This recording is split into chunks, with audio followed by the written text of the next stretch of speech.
तो hello everyone, स्वागत है आप सभी का एक और नई वीडियो के अंदर। और आज मैं आप लोगों के लिए डीमन स्लेयर के सीज़न 3 का एपिसोड नंबर 4 लेकर आ चुका हूं। तो अगर आप लोगों ने अभी तक पिछले वीडियोस चेकआउट नहीं करे तो डिस्क्रिप्शन में आपको प्लेलिस्ट का लिंक मिल जाएगा। और आगे बढ़ने से पहले आप इस चैनल को भी सब्सक्राइब कर लेना ताकि हमारी एनिमे कम्युनिटी काफ़ी अच्छी तरह से ग्रो कर पाए। तो पिछले एपिसोड के अंदर हमने देखा था कि तांजीरो की नई स्वॉर्ड पॉलिश होने के लिए गई हुई थी, लेकिन विलेज के ऊपर अचानक से हांटेंगू नाम का शैतान अटैक कर देता है। और जितनी उसकी बॉडी के टुकड़े हुए जाते उतने ही उसके अंदर से शैतान निकला करते थे। और अब बढ़ते हैं आज की कहानी पर। तो एपिसोड नंबर 4। शुरुआत में हमें मुइचिरो दिखाया जाता है जो कि कोतेत्सु को बचाने के लिए चला जाता है। कोतेत्सु उसे अपनी मदद करते हुए देख काफी ज्यादा हैरान था और मुइचिरो उस फिश जैसे डीमन को हरा देता है। लेकिन अचानक से उस डीमन की गर्दन फिर से उगने लगती है। मुइचिरो को अचानक से उस डीमन के ऊपर एक मटका हुआ रखा मिलता है और मुइचिरो उस मटके को 2 हिस्सों के अंदर काट देता है, जिस वजह से फिश डीमन वहीं पर जलकर राख हो जाता है। और उस डीमन को मुइचिरो सिर्फ इसीलिए मार पाया क्योंकि वो समझ गया था कि ये कोई नॉर्मल सा मॉन्स्टर है जिसे कि हो ना हो किसी और डीमन ने कंट्रोल कर रखा है। कोतेत्सु भागता हुआ आता है और मुइचिरो को गले से लगा लेता है क्योंकि आखिर उसने उसकी जान जो बचाई थी। कोतेत्सु अपने पुराने बर्ताव के लिए काफी ज्यादा माफी मांगने लगता है। अब मुइचिरो वहां से फटाफट जाने लगता है क्योंकि उसके पास समय नहीं था, लेकिन फिर भी कोतेत्सु उसे रोकने लगता है। कोतेत्सु बताता है कि एक डीमन ने कानामोरी पर भी अटैक किया था। अब कोतेत्सु रिक्वेस्ट करने लगता है कि उन लोगों को भी जाकर बचा ले। कोतेत्सु इस चीज के लिए उसके पैर पड़ने लगता है। मुइचिरो वहां पर काफी देर तक सोचने लग जाता है और अब मुइचिरो को मास्टर कागाया की बात याद आ जाती है। हमें फ्लैशबैक का एक सीन दिखाया जाता है जहां पर वो घायल हो गया था और मास्टर अपनी वाइफ के साथ उससे मिलने के लिए आए थे। नेजी हुगा यानी कि मास्टर कागाया कहने लगते हैं कि तुम अपनी तबीयत की चिंता करो, तुम्हारी सभी खोई हुई यादें तुम तक वापस जरूर आ जाएंगी। फिर मास्टर उसे छोटी छोटी बातों पर भी ध्यान रखने को कहने लगते हैं क्योंकि हो सकता है कि उसी की वजह से उसकी मेमोरी ट्रिगर हो जाए। मास्टर की बात याद करते हुए अब वो बाकी के लोगों की मदद करने को भी तैयार हो जाता है। अब वो कोतेत्सु को कंधे पे उठाकर स्वॉर्ड स्मिथ के घर भागने लगता है। भागते समय मुइचिरो सिर्फ यही सोच रहा था कि क्या वो सही चीज कर भी रहा है, क्योंकि इस सब के चक्कर में तो वो विलेज को ऐसे ही जाने दे रहा है। लेकिन फिर भी उससे अपना पर विश्वास था क्योंकि वो मिस्ट का हाशिरा मुइचिरो था। और दूसरी तरफ तांजीरो की जान यहाँ पर खतरे में थी क्योंकि 5th डीमन उस पर सोनिक अटैक करने वाला था। लेकिन तांजीरो अपनी तलवार उठाने के साथ ही उसके सर के 2 टुकड़े कर देता है।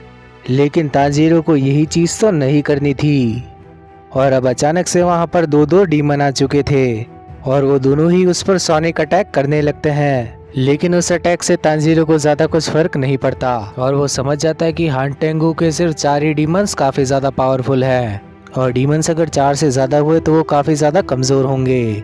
तांजीरो ने चारों डीमंस की जबान के ऊपर एक एक इमोशन पढ़ा था। सभी डीमंस एक एक इमोशन जताते हैं। सेकिडो का गुस्सा, एजेत्सो दुख, कराको का प्लेजर यानी कि खुशी और उरुगी का जॉय यानी मन के अंदर की खुशी। अब तांजीरो उन दोनों छोटे डीमंस के मुंह के अंदर तलवार घुसा देता है जिस वजह से वो दोनों ही खत्म हो जाते हैं। और अब अचानक से उरुगी तांजीरो पर हमला करने आता है जिससे तांजीरो बच जाता है। अब वो डीमन बार बार उड़ने के साथ ही तांजीरो पर अपने पंजे से वार करने लगता है। वो बताता है कि उसके पंजे इतने ज्यादा नुकीले हैं कि वो डायमंड को भी काट दे। तांजीरो का पूरा शरीर कट फट गया था जिस वजह से वो घायल हो चुका था। वो डीमन अब तांजीरो पर फिर से वार करने के लिए आता है, लेकिन तांजीरो उसके सर के 2 टुकड़े कर देता है। वो दोनों टुकड़े फिर से जुड़ जाते हैं लेकिन शैतान परेशान हो जाता है। तांजीरो लड़ाई करने को तैयार था लेकिन वो डीमन अब उसके ऊपर सोनिक अटैक करने लगता है। लेकिन तांजीरो उसके लिए भी तैयार था, लेकिन तांजीरो फिर से उस डीमन के सर के 2 टुकड़े कर देता है। वो डीमन अब जमीन पर गिर चुका था लेकिन अगले ही पल वो हवा में फिर से उड़ने लगता है। तांजीरो अब गेन्या और नेजुको को जिंदा रहने को कहने लगता है क्योंकि लड़ाई के दौरान वो उनकी तरफ नहीं आ सकता। दूसरी तरफ नेजुको को कराको ने पकड़ रखा था और गेन्या के आर पार भाला हो चुका था, लेकिन फिर भी गेन्या फिर भी जिंदा था। सेकिडो कहने लगता है कि जल्दी से इस लड़के के टुकड़े कर दो। दूसरी तरफ काराको को यहाँ पर नेजुको को परेशान करने में मजा आ रहा था। वो दूसरा डीमन अब नेजुको को मारने के लिए जाने लगता है लेकिन उसका भाला बाहर ही नहीं निकलता और अचानक से गेन्या अपनी शॉटगन चला देता है जिस वजह से आजेत्सु का भेजा उड़ जाता है। लेकिन इस सब के चक्कर में वो अपना भाला बाहर निकालने में कामयाब हो जाता है। आज़ेत्सु अब अपना सर हील कर चुका था और वो कहने लगता है कि अब तो ये ज़रूर मर चुका होगा, लेकिन गेन्या को इतनी जल्दी मरने वालों में से नहीं है। गेन्या उठने के साथ ही अमीडा सूत्र का पाठ करने लगता है, जो कि एक बुद्ध भगवान का मंत्र है। सेकिडो उसे जिंदा देखने के साथ ही काफ़ी ज़्यादा गुस्सा करने लगता है और वो कहने लगता है कि इसे जल्द से जल्द खत्म कर दो। गेन्या बिजली की रफ्तार के साथ उसके पीछे आ जाता है और वो कहने लगता है कि वो उसका सर तब तक काटता रहेगा जब तक कि वो पूरी तरह से खत्म ना हो जाए। लेकिन सेकिडो उसे पता नहीं कैसे बिजली का झटका दे देता है, जिस वजह से वो हवा में ही अटक जाता है। लेकिन फिर भी हिम्मत रखते हुए गेन्या अपनी शॉटगन चला देता है, जिस वजह से सेकिडो जख्मी हो जाता है। सेकिडो यहाँ पर परेशान था क्योंकि अभी तक वो मरा नहीं था, लेकिन आज़ेत्सु गेन्या को मारकर एक कमरे के अंदर फेंक देता है।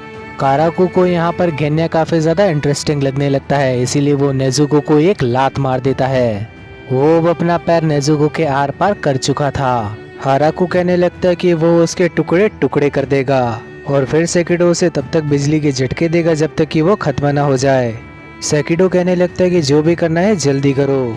काराकू अब नेजुको का हाथ उखाड़ने लगता है, लेकिन नेजुको उसे एक लात मार देती है। काराकू अपने आप को हील करने लगता है, लेकिन नेजुको उसके अंदर अपना ब्लड गिराकर उससे वापस आग लगा देती है। नेजुको को अब काफी ज्यादा गुस्सा आ चुका था, इस वजह से वो उसका हाथ उखाड़ देती है और उसका पंखा भी ले लेती है। वो उस पंखे से हवा करके काराकू को ही जंगल के अंदर उड़ा देती है।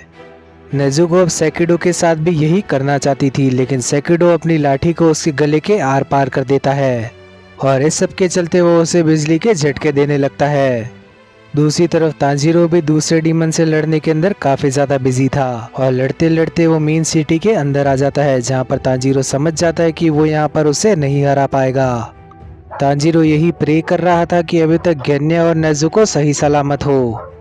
अब आज़ेत्सु फिर से गेन्या की लाश के पास जाता है, लेकिन गेन्या तो गेन्या है, वो इतनी जल्दी मरने वाला नहीं है। वो फिर से अमीदा सूत्र पढ़ने लग जाता है।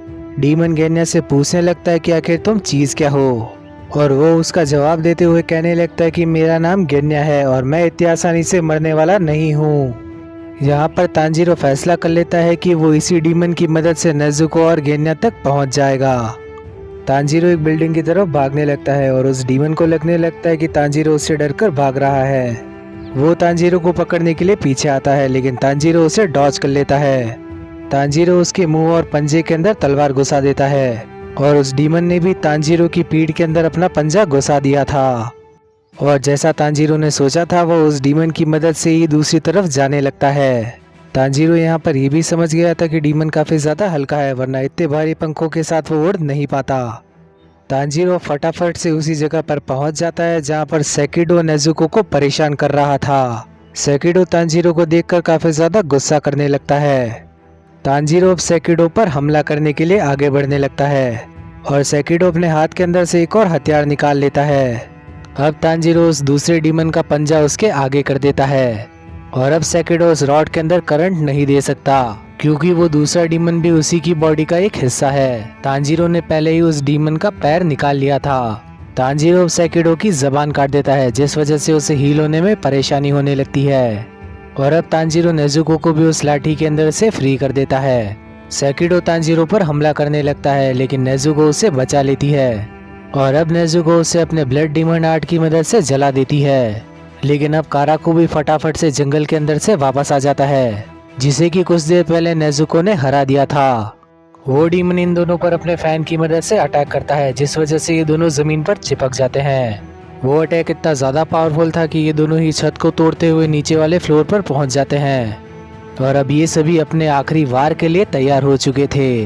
दूसरी तरफ पूरे शहर के अंदर फिश डीमंस ने अटैक कर दिया था और कुछ स्वॉर्ड्समैन्स उनसे लड़ाई करने की कोशिश कर रहे थे।